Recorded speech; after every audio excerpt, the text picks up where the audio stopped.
Baik, bismillahirrahmanirrahim. Assalamualaikum warahmatullahi wabarakatuh. Perkenalkan, nama saya Muhammad Afifarul, NIM 70060011031, mahasiswa kedokteran Universitas Islam Negeri Alauddin Makassar. Anggota TBM Angkatan Ketiga, Tim Bantuan Medis Anafis. Baik, video ini saya buat untuk menjelaskan salah satu kegawataratan yang terkadang kita temukan di keseharian kita. Apa itu? Sesuai judul, shock. Apa itu shock? Shock adalah keadaan di mana seseorang mengalami kekurangan darah.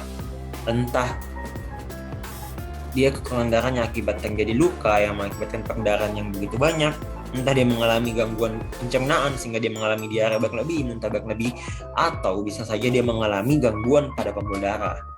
Mengapa gangguan pembuluh darah bisa mengakibatkan kekurangan volume darah? Hal itu terjadi karena bila terjadi pelebaran pada pembuluh darah, peningkatan permeabilitas pembuluh darah, hal itu akan mengakibatkan darah keluar ke jaringan atau daerah interstisial. Hal itu akan mengakibatkan di dalam pembuluh darah itu sedikit darah, sehingga darah yang dialirkan oleh pembuluh darah ke jaringan sekitar, jaringan perifer, sel-sel perifer itu mengalami kekurangan atau pasokan darahnya tidak mencukupi. Apa yang terjadi bila pasokan darah ini tidak mencukupi? Ya, tentu saja jaringan tersebut akan mengalami kematian. Mengapa? Karena kita tahu darah membawa zat-zat penting, bahkan oksigen dan nutrisi utama ada di dalam darah.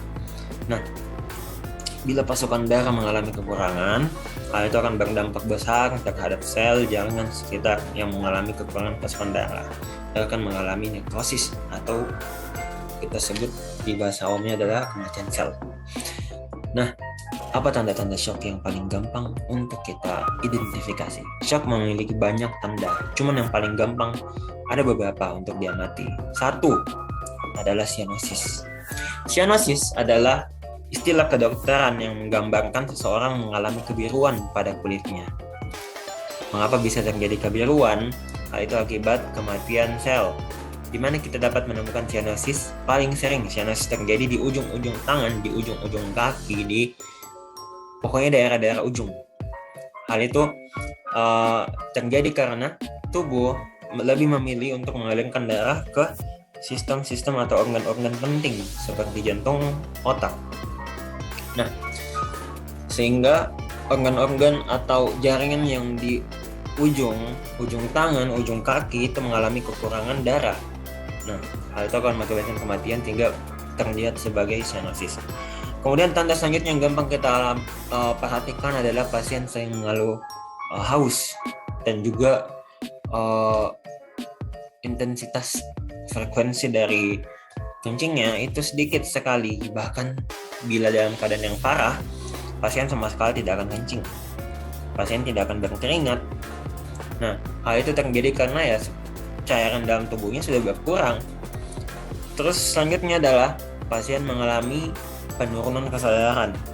Hal ini bila terjadi shock yang berat, pasien bahkan bisa kehilangan kesadaran. Kenapa? Otak sudah tidak mendapat pasokan darah lagi, karena tadi volume darahnya sudah tidak mencukupi untuk memberikan otak nutrisi oksigen yang memadai. Hal itu akan mengakibatkan otak tidak akan bekerja dengan baik sehingga pasien akan mengalami penurunan kesadaran. Shock sendiri terbagi menjadi 4. Yang pertama adalah shock hipovolemik. Dari namanya saja kita sudah tahu shock hipovolemik adalah keadaan di mana seseorang mengalami kekurangan volume darah. Karena bisa terjadi, hal itu dapat terjadi dikarenakan bisa saja dia mengalami seperti yang saya bahas di awal, dia mengalami luka yang besar sehingga mengakibatkan perdarahan hebat, bisa saja mengalami diare yang berlebih, buang air yang berlebih, muntah yang berlebih sehingga cairan dalam tubuh banyak yang keluar. Kemudian selanjutnya ada yang namanya shock anafilaktik. Shock anafilaktik adalah keadaan di mana seseorang mengalami reaksi hipersensitivitas, reaksi alergi yang sangat berlebih, di mana hal itu akan memicu pembuluh darah yang tadi dia mengalami pembesaran, melebar, permeabilitas meningkat, sehingga cairan darah yang dalam pembuluh darah akan bocor ke daerah interstisial. Hal itu akan mengakibatkan pembuluh darah mengalami kekurangan darah yang akan dialirkan ke jaringan sekitar. Selanjutnya ada yang namanya shock kardiogenik.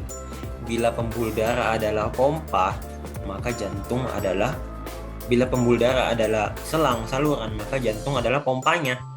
Nah, bila terjadi gangguan pada selang, hal itu akan berakibat pada terganggunya aliran darah. Namun bila juga terjadi gangguan pada pompa, hal itu bahkan lebih akan mengakibatkan gangguan yang lebih terhadap pengaliran darah. Nah, shock kardiogenik itu terjadi akibat adanya gangguan pada jantung sehingga jantung itu mengalami insufisiensi. Apa itu insufisiensi? Dia tidak mampu untuk memompa darah yang cukup, yang adekuat, tidak mampu memberikan kekuatan yang adekuat untuk memompa darah ke seluruh tubuh. Nah, selanjutnya ada shock neurogenik. Bila jantung adalah pompa, pembuluh darah adalah selang, maka saraf adalah kabel-kabel yang mengatur listriknya sehingga pompa dapat berjalan dengan baik. Bila terjadi gangguan pada listriknya, maka pompa tidak akan berjalan dengan baik. Nah, shock neurogenik terjadi akibat adanya gangguan pada saraf yang entah mengatur pembuluh darahnya, entah mengatur jantungnya. Bila terjadi gangguan pada saraf tersebut, bisa terjadi malfungsi atau fungsinya tidak sesuai, bahkan bisa mengalami gagal fungsi bila sarafnya mengalami gangguan atau bahkan sarafnya mengalami kematian. Nah, itu tadi 4 shock yang penting untuk kita bahas. Apa yang harus kita lakukan bila menemui seorang yang mengalami shock? 1. Ada yang namanya fluid test. Jadi fluid test itu adalah kita melakukan uji coba. Jadi kita memberikan cairan yang banyak kepada seorang tersebut. Bila tensinya naik, bila tekanan darahnya itu naik, itu menandakan dia memang kekurangan darah, kekurangan cairan darah, bukan mengalami kebocoran darah di daerah interstisial. Nah, namun bila saat kita sudah berikan cairan yang begitu banyak, cuman tekanan darahnya tidak kunjung naik, dan bahkan pasien cenderung mengalami udem atau pembengkakan yang berisi cairan, itu menandakan seseorang mengalami kebocoran plasma pada daerah interstisial. Nah, untuk cairan sendiri itu ada terbagi menjadi 3 yang utama yang sering kita temukan. Yang pertama adalah cairan yang kita sebut sebagai dextrose. Nah, untuk orang yang mengalami shock, dextrose ini tidak terlalu dianjurkan. Mengapa? Karena dia adalah jenis larutan hipertonis, menandakan saat dimasukkan ke dalam darah, dimasukkan ke dalam pembuluh darah, dia akan langsung keluar ke daerah intraseluler. Kenapa? Karena dia tadi hipertonis. Nah, selanjutnya cairan kedua ada cairan Ringer laktat dan NaCl fisiologis 0,9%. Nah, ini terkadang sering dipakai. Kenapa? Karena gampang ditemukan dan juga dia itu 30% akan bertahan di dalam pembuluh darah dan 70%-nya masuk di daerah interstisial. Nah, yang terakhir adalah cairan koloid plasma darah. Jadi kita langsung memberikan darah kepada pasien tersebut, dan darah ini tidak akan keluar dari pembuluh darah, dia akan menetap dalam pembuluh darah. Nah, yang paling sering digunakan tadi yang Ringer laktat dan NaCl. Untuk koloid kita akan berikan bila pasien memang betul-betul mengalami kekurangan darah yang begitu banyak dan butuh banyak darah yang cepat. Nah, bagaimana dengan orang-orang yang mengalami kebocoran plasma? Nah, hal yang paling pertama yang sering kita berikan adalah kita berikan dia adrenalin, epinefrin. Apa fungsi adrenalin epinefrin ini? Dia akan mengakibatkan vasokonstriksi. Dia akan bersifat vasokonstriksi. Jadi pembuluh darah yang besar begini tadi, dia akan mengalami pengecilan. Kenapa? Karena tadi adrenalin akan bekerja pada reseptornya di pembuluh darah tersebut, mengakibatkan pembuluh darah akan mengalami pengecilan sehingga tidak terjadi lagi kebocoran plasma. Dia akan menurunkan permeabilitas pembuluh darah juga, sehingga darah tidak akan mengalami kebocoran lagi ke daerah interstisial. Nah, kapan kita berikan adrenalin, kapan kita berikan cairan? Umumnya cairan akan diberikan kepada orang-orang yang mengalami shock hipovolemik. Sedangkan untuk pasien yang mengalami shock anafilaktik kita berikan adrenalin. Saat orang yang mengalami shock kardiogenik, kita betul-betul harus memperbaiki kerja dari jantung, pompanya tadi.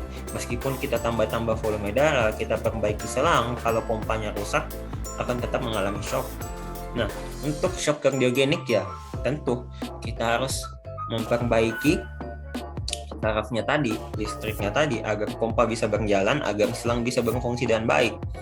Nah, tapi kita tetap sembari memberikan adrenalin agar pompanya tidak mengalami agar selangnya tidak mengalami pelebaran sehingga tidak memperburuk keadaan dengan kebocoran plasma.